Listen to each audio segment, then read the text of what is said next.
জগৎ স্বামী মানে হয়তো কোনো একটা পুরুষ, অপর একটা পুরুষ। তাই তখন তার স্বামীটি বলছে, ও গোপী, তোমার কি মাথা খারাপ হয়েছে? আরে তুমি অন্য স্বামীর কাছে যাবে মানে?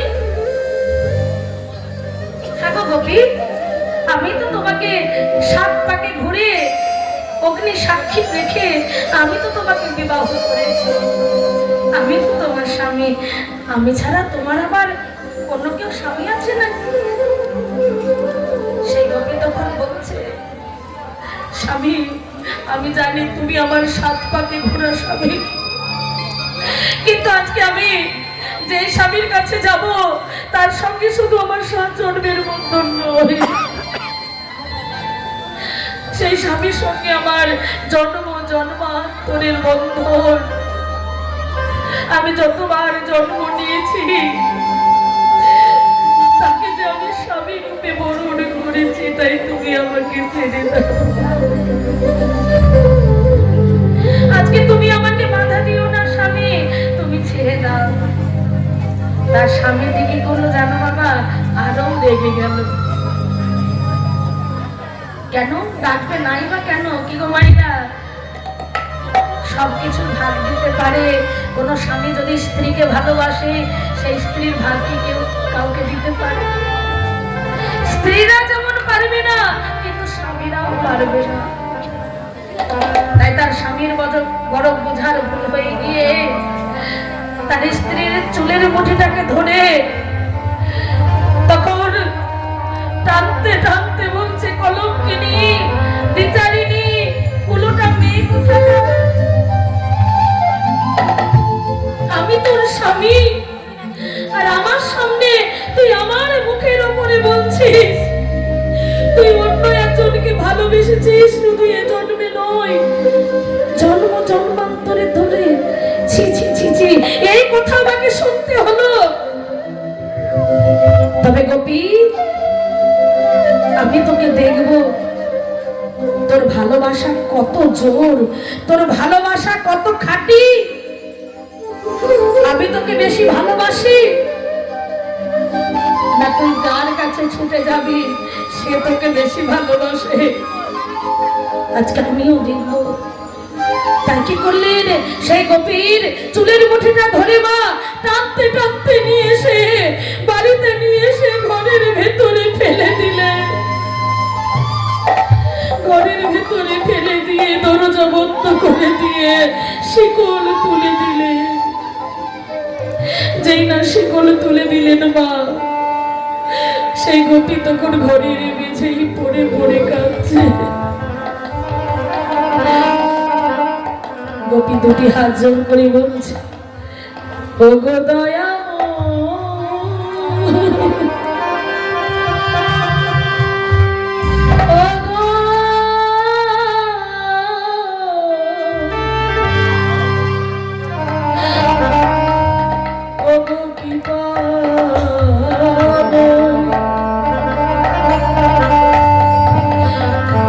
আমি যদি তোমায়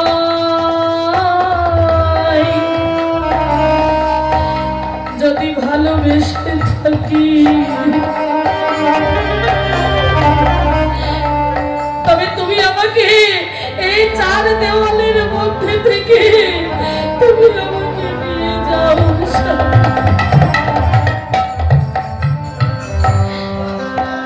ভগবান সব সইতে পারে মা, কোন ভক্তের চোখের জল সহ্য করতে পারে না। কোন ভক্ত যদি ভগবানকে ভালোবেসে 2 ফোঁটা চোখের জল নিবেদন করে, ভগবান সহ্য করতে পারে না মা। তাই সেই ব্রজগোপীর কান্না শুনে প্রাণ গোবিন্দ জানালা দিয়ে বলছে, গোপী, এই দেখো আমি এসেছি, আমি এসেছি। গোপী ঘরের মেঝেই পড়ে বলছে, ওগো স্বামী, তুমি যে এসেছো আমাকে নিতে, কিন্তু এই দেহ নিয়ে আমি জানালা দিয়ে কেমন করে তোমার সঙ্গে যাব? এই দেহ নিয়ে তো আমি জানালা দিয়ে বের হতে পারবো না।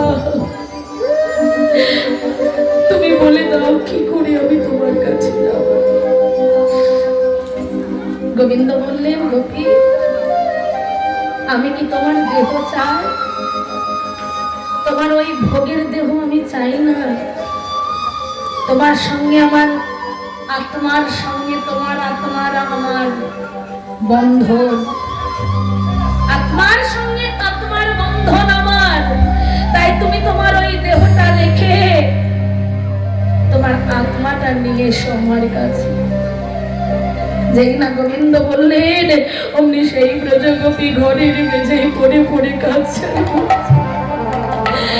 ওগো দয়া ভয়, এই আত্মা নিয়ে কেমন করে তোমার কাছে যেতে হয় আমার জানে না।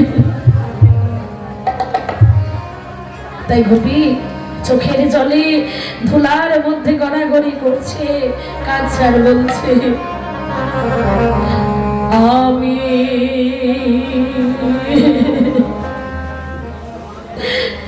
ওগো আর কত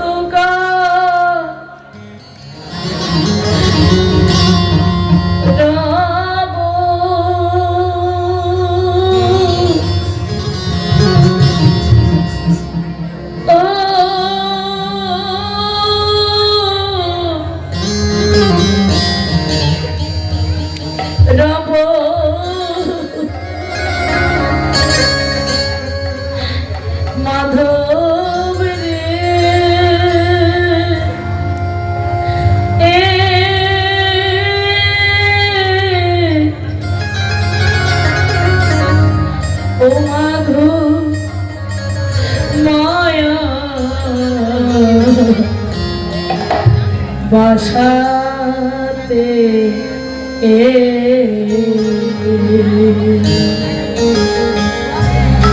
তাই গৌর হরি বল হরি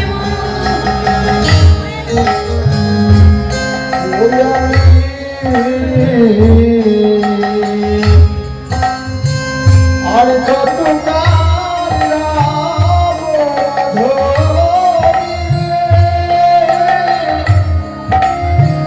ও মাধবী মায়া ও বাসাতে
ও আশা ছিল মনে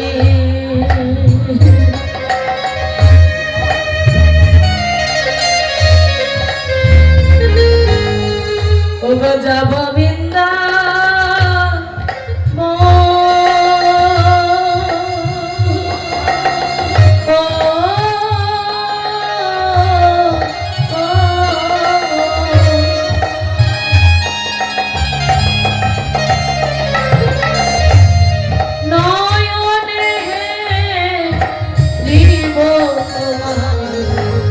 দশের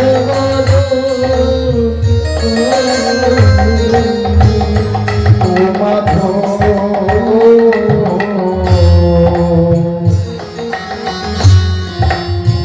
বড় আশা ছিল মনে।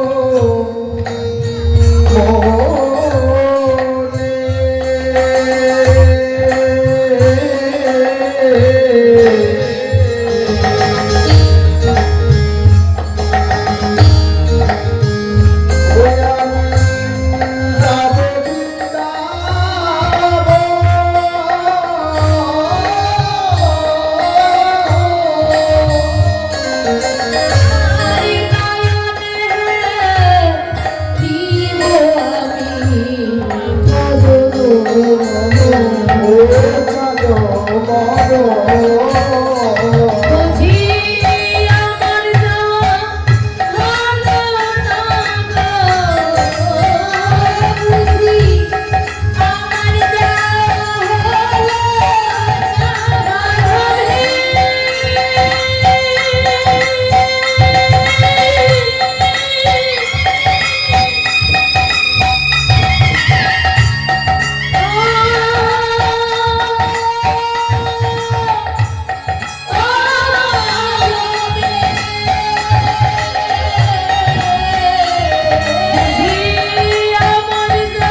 যেই না গোপী ঘরের মেঝেই মাধব মাধব বলে কাঁদিতে লাগলে, মাধব মাধব বলে কাঁদিতে কাঁদিতে দেহ খারাপ ঘরে পড়ে থাকলো।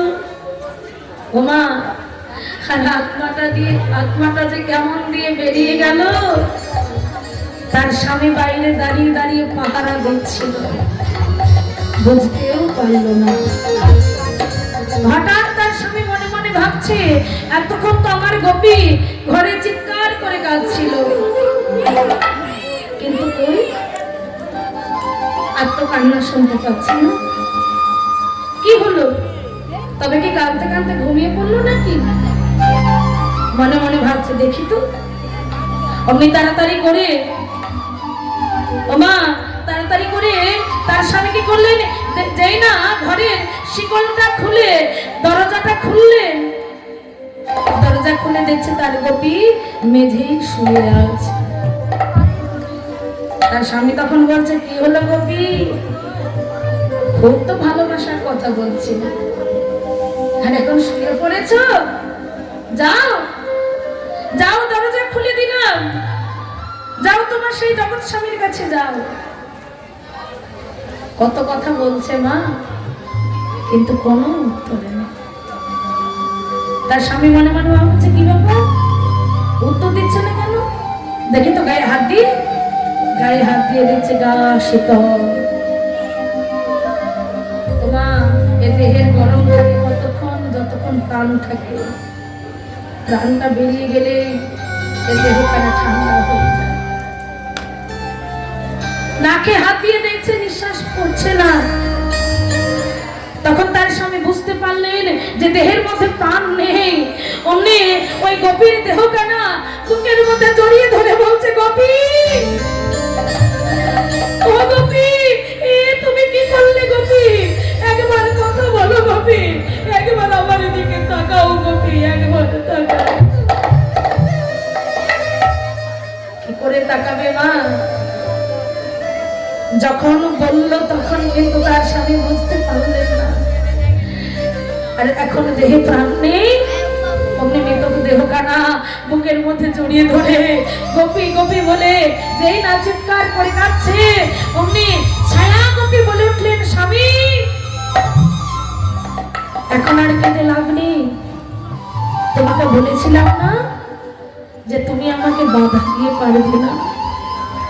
দেখলে তো, তুমি আমার যে দেহখানা নিয়ে তুমি গরম করেছিলে, তুমি 7 পাকে আমাকে বেঁধে তুমি বিবাহ করেছিলে, সেই দেহখানা তোমার কাছে রেখে চলে এসেছে। তুমি আর আমাকে বাধা দিয়ে পারলে না স্বামী। আমি এখন আমার গোবিন্দের শ্রীচরণে আমি আমার এই দেহ মন প্রাণ আমি সঁপে দিয়েছি। তখন তার স্বামী বলছে, গোপী আমি বুঝতে পারিনি, আমার বোঝার ভুল ছিল, কিন্তু এখন আমি বুঝতে পেরেছি। তুমি অমন করে আর দূরে থেকো না, তুমি এসো গোপী, তুমি এসো, আর আমি তোমাকে বাধা দেব না, তুমি একবার ফিরে এসো। গোপী তখন বলছে, স্বামী গো, তার সম্ভব নয়। যখন সম্ভব ছিল তুমি সেটা বুঝতে পারলে না, আর এখন আর সম্ভব নয়। তবে তুমি যদি পারো, আমি যেমন আমার গোবিন্দের চরণে দেহ মন প্রাণ সঁপে দিয়েছি, তুমি যদি পারো তাহলে তুমিও আমার গোবিন্দের সেই চরণ তলে তোমার দেহ মন প্রাণ সঁপে দাও। সেই দিন তোমার আমার আবার মিলন হবে। নিতাই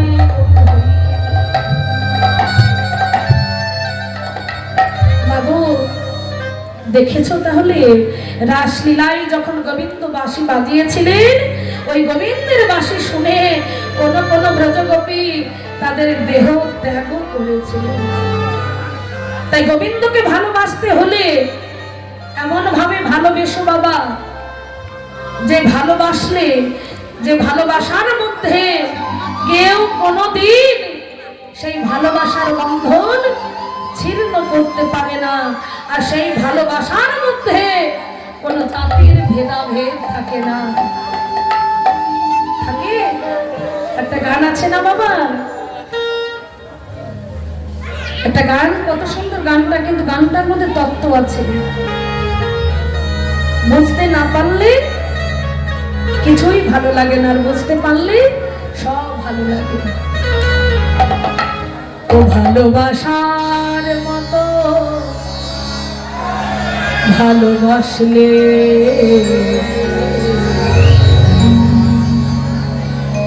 পারে কি ভোলা যায়।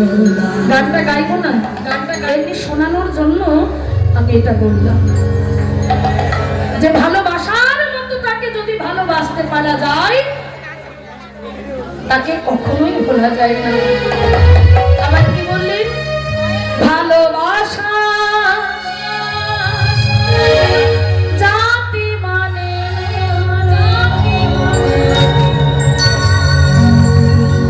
ভালোবেসে পায় যন্ত্রণা।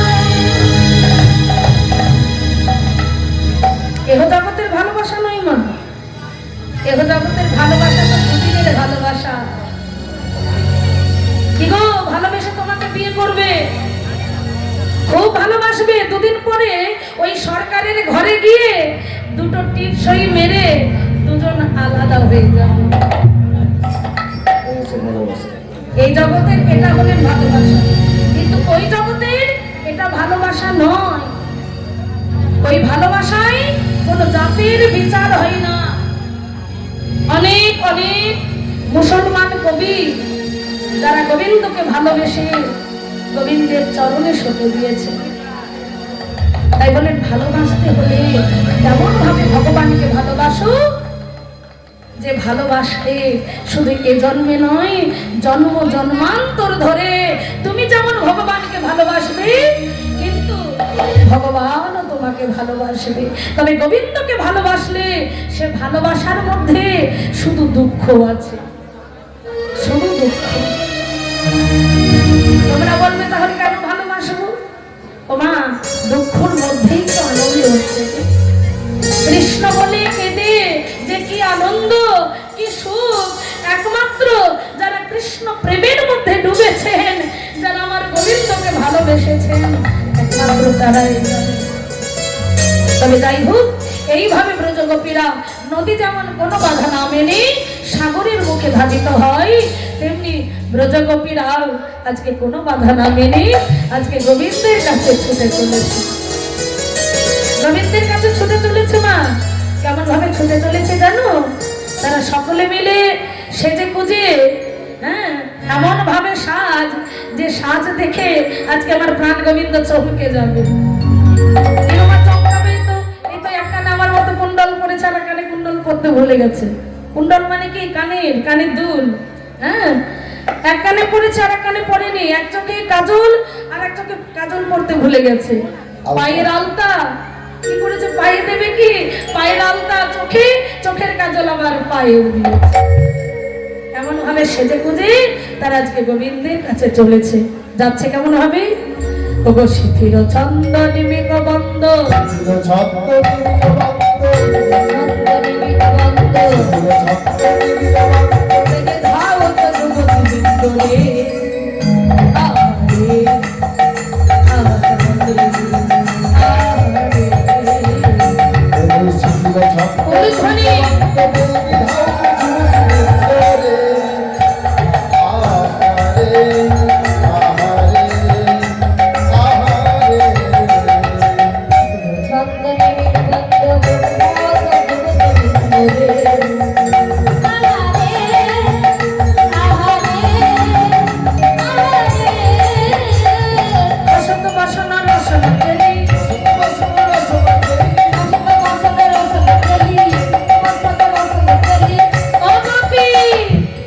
গোপীর গলি তো মেনি দলনি রে,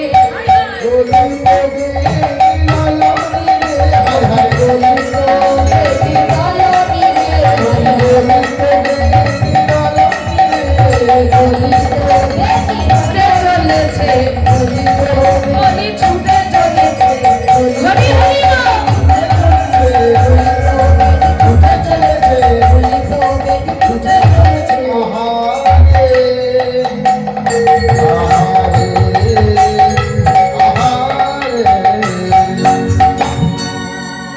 তাই ব্রজগোপীদের সাজগোজ দেখে আমার গোবিন্দ দূর থেকে দেখছেন ব্রজগোপীরা আসছে। হ্যাঁ, আর গোপীরা ছুটে এসে আজকে গোবিন্দকে চারিদিকে ঘিরে দাঁড়ালো। কেমন ভাবে? আজ বিপিনে মিলিল গোপনা আহারে, বিপিনে মিলিল গোপনা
দেখলে, তাই না? কিন্তু অনেকে আমার দাদা ভাইদের মধ্যে অনেকে নাচতে চায়। কি গো, তোমাদের মধ্যে কেউ কৃষ্ণ একটু নাচবে নাকি? কৃষ্ণ হয়ে উঠবে কি? দাঁড়ানোর ইচ্ছে আছে? অনেক জায়গায় যদি এটা না করি, হ্যাঁ, তখন ওই আসরের শেষে বলে, দিদি ভাই আমাদের কত ইচ্ছে ছিল, আমাদেরকে কেউ কৃষ্ণ সাজালে না তো। কি কেউ সাজবেন? আমার বাড়ির দাদা যে বাড়িতে আছে, খুব মিষ্টি দেখতে। প্রথম পুরস্কার তো আছে। হ্যাঁ, আজকে রাধা কৃষ্ণের নৃত্যের প্রতিযোগিতা তো হবেই, তার জন্য পুরস্কার টাঙিয়ে রেখেছে আমার কমিটির কাছে। পরে আছে, চিন্তা নেই, প্রাইজ টাঙানো আছে। ওই কাকুর নাম কি? ও কাকু,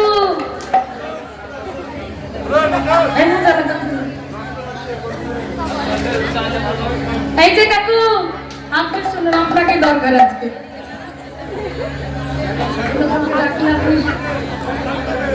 আপনাকে বলছি, সবুজ জামা গায়ে দিয়ে কাকু আপনাকে ডাকছি। হ্যাঁ,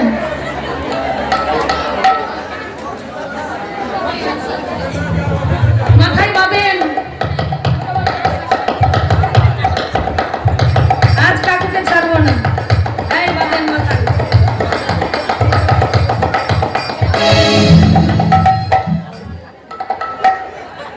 পাগল হোক, হাসপাতালে ভর্তি করবো তাও ভালো। না না না, ঠিক আছে, ওইখানে সামনে যাই।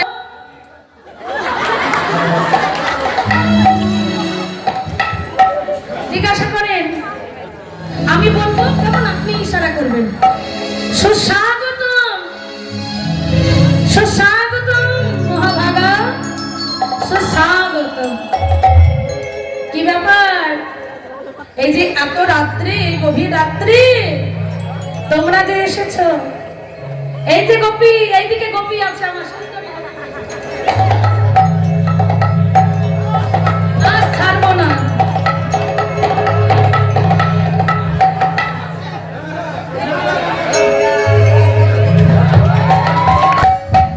কিসে লাগে বনে কেন এলে, কহে গো কিসে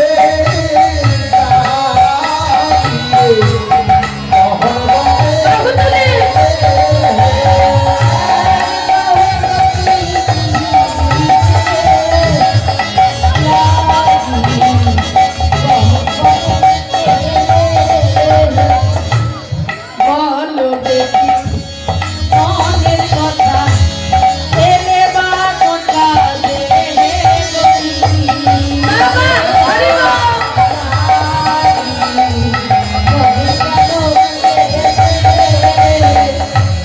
বলো দেখি মনের কথা, এলে বা কোথা দেবে।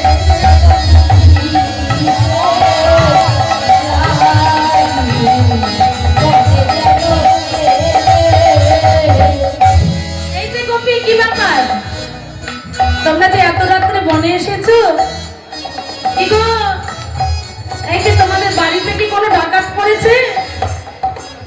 আমি বলছি, আপনি কিন্তু এদিকে জিজ্ঞাসা করুন। হ্যাঁ, এগুলো আপনার কথা, কৃষ্ণের কথা। কি গো, তোমাদের বাড়িতে কি কোনো ডাকাত পড়েছে?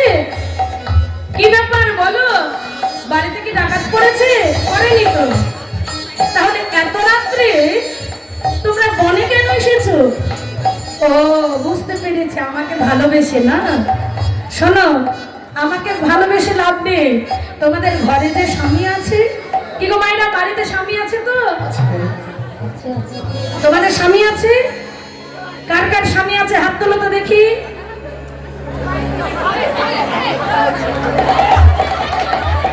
কি ব্যাপার, তোমাদের আবার নতুন করে করার ইচ্ছে আছে নাকি? সেটা আপনি বলেছে বাড়িতে, এখানে তারা হাত তোলে, সাথে যে অনেকে নিয়ে এসছে। হ্যাঁ, তুমি বলেছো বাড়িতে কাদের আছে, তারা বাড়িতে কাদের আছে, আর এখানে তারা হাত তোলে, সঙ্গে এখানে নিয়ে এসেছে। ও, তারা হাত তুললো। ও, যারা সঙ্গে নিয়ে এসেছো তারা হাত তুলেছো, কিন্তু আমি সঙ্গে নিয়ে এসেছো শুধু তাদের বলছি না, আমি প্রত্যেক গোপীদেরকে বলছি, তোমাদের স্বামী আছে তো নাকি? হ্যাঁ আছে? তাহলে তোমাদের যাদের যাদের স্বামী আছে হাত তোলো। ওই দেখো, দেখো, এখন আবার আরেকটা নতুন করে করার ইচ্ছে আছে। সকলের, অনেকেরই দেখছি হাত ভর্তি শাঁখা, সিঁথি ভর্তি সিঁদুর, অথচ হাত তুলছে না। কি গো, স্বামী নেই? আছে? তাহলে হাত, সে বাড়িতেই থাকুক, দিল্লিতে থাকুক আর বম্বে থাকুক, আছে তো নাকি? আছে, ওটাই বলেছি, যেখানেই থাকুক না কেন আছে কিনা বলেছি। তাহলে তোমাদের স্বামী যদি থাকে, বলি আমার কাছে কেন এসেছো? গোবিন্দ বলছে, তোমাদের স্বামী যদি থাকে আমার কাছে কেন এসেছো? আর আমার কাছে যখন এসেছো, তাহলে বলি শোনো, ঘরে ফিরে যাও গো তোমরা, অতি সেবা করো।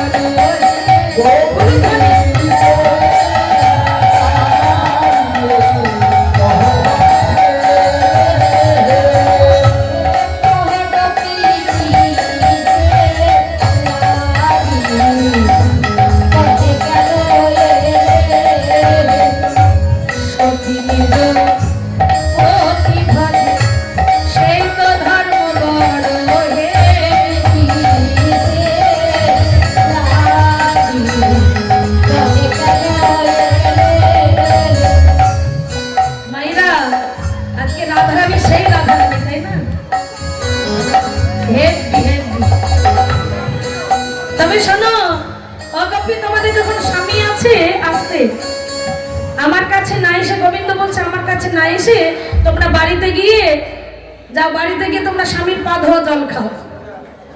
আর বাড়িতে গিয়ে স্বামীর পা ধোয়া জল খেতে পারলে সমস্ত তীর্থের ফল তোমরা পেয়ে যাবে। কি গো মাইরা, তোমরা সবাই স্বামীর চরণ ধোয়া জল খাও তো নাকি গো?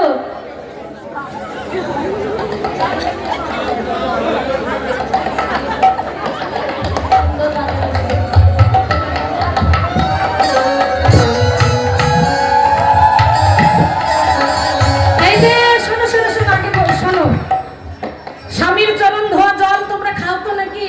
কি বললে? স্বামীর চরণ ধোয়া জল? হ্যাঁ, স্বামীর চরণ ধোয়া জল। ভালো করে জিজ্ঞাসা করো, টিউবওয়েলে জল খাই কিনা? এখন সব ফেলে জল খাই, টিউবওয়েলে জল খাই না। কিন্তু তোমাদের বাড়িতে তোমাদের চরণ পা ধোয়া জল খাই না? তার উল্টে খাওয়া শুরু হয়েছে, উল্টে জল খাই। মানে স্বামীরা স্ত্রীর চরণ ধোয়া জল খায়। আর বলুন, বাড়িতে থাকে, পরিষ্কার জায়গায় থাকে, তাই উল্টাই জল খাওয়া আরম্ভ হয়েছে, তাই না? আমি ভাই না, এই কথাগুলো কিন্তু আমার মুখের কথা নয়, প্রাণ গোবিন্দ বলেছেন যাদের যাদের স্বামী আছে, স্বামী থাকলে বছরে অন্তত একবার হলেও স্বামীর চরণ ধোয়া জল সেবা করবে। আর স্বামীর চরণ ধোয়া জল যদি সেবা করতে পারে কোনো নারী, সে যদি কোনো তীর্থে নাম যেতে পারে, কোনো তীর্থে যাওয়া লাগবে না। ওই স্বামীর চরণ ধোয়া জল সেবা করলে সমস্ত তীর্থের ফল ওই স্বামীর চরণে পেয়ে যাবে। কি গো মাইরা, কাল থেকে খাবে তো নাকি?